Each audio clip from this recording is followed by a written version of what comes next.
Hi guys, welcome back to my little kitchen. In today's video, we shall be preparing a popular dish from northern Nigeria called Waina. Permit me to translate it as rice cake since it is prepared with rice.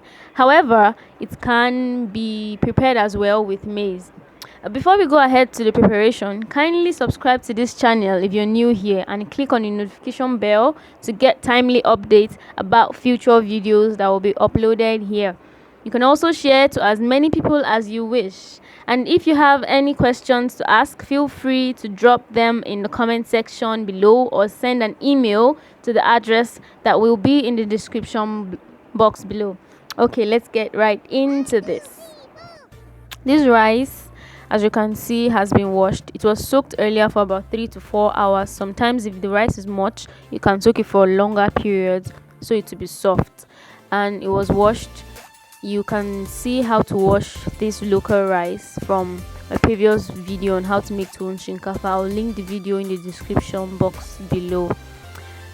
Furthermore, the rice was taken to the mill to be ground, and it was ground, as you can see, into a fine paste. And then there's a little part of the rice, about half a cup, that was boiled and kept. This is to thicken the paste and also make sure it's not just smooth completely. There's a kind of feeling you'd get when you're eating this. So now I'm going to be dropping the boiled rice into the paste and then mixing it evenly, and make sure that there's no lump of boiled rice remaining somewhere else. I'm going to take my time to mix this evenly, and after mixing it evenly, I'll be adding in the necessary ingredients for this. The first thing, I'm going in with yeast. I used about 2 tablespoons of yeast. Well, I'm going to be putting the entire measurement of this Waina making in the description box also.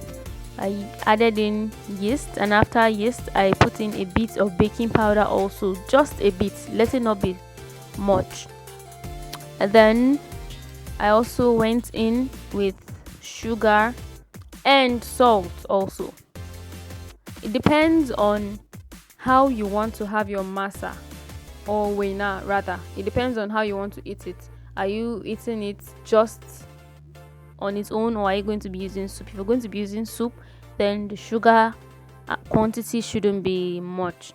But then if you're just going to eat it like that, then you should put in more sugar. I also added in some pepper because I love to feel like the taste of pepper. I used ground pepper here already. That's like pepper paste rather. Some people prefer to use chunks of pepper, and that's also fine. It's all up to you to decide how you want your Waina to turn out, or how you want it to feel when you're eating it.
Okay, so after proper mixing of this paste, I'm going to let it sit covered airtight for about 30 minutes.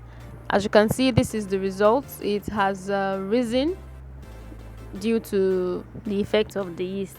And I'm going to be adding in some chopped onions into this mixture. It is up to you to add, but if you don't like onions, like someone I know, then there's no need for you to add it in. But I really love to see onions in it. But besides, by the time it's cooked, you might not even recognize the onion inside your waina. So it's all up to you. So I'm going to be mixing this while my oil gets warm and ready for use. 1, 2, 3, 4.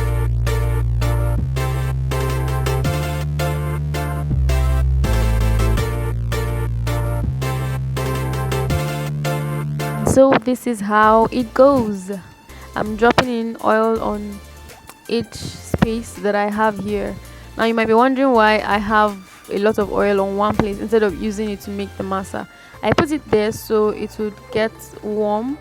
So while I'm turning this, the masa I'll put in the other places, I will have to replace the oils in these empty places, and it might take time for the oils to heat up. So it's better the oil is warm enough already so it won't waste time for the next batch. And mind you, this fire that I'm using here is just for the beginning. While everything I have here is hot, I'm going to reduce this fire. So it's, you really have to, if you're going to be using local way like me here, using firewood or charcoal, make sure your fire isn't too hot. If not, you might end up burning your waina, and then the center or the middle might not be well cooked. So I'm going to be reducing this fire. It's best for you if you're using a gas connected one. It's going to be much easier for you to kind of navigate or maintain the level of heat that you want. And also, I love my masa golden brown. As you can see, the back, as I've just turned it, though others would want it to just be still white. It's up to you. Like I always say, you're the one that's gonna eat it, so you decide how you want it to look like or how you want the end product to be. This is our final look. Like I said earlier in the video, it's your choice to eat it as it is, or you could use stew or sauce, or you could use soup. We mostly use soup over here, and I personally prefer the soup, me and toshe, for this masa. Let me know in the comment section below how you prefer to eat yours. See you, bye.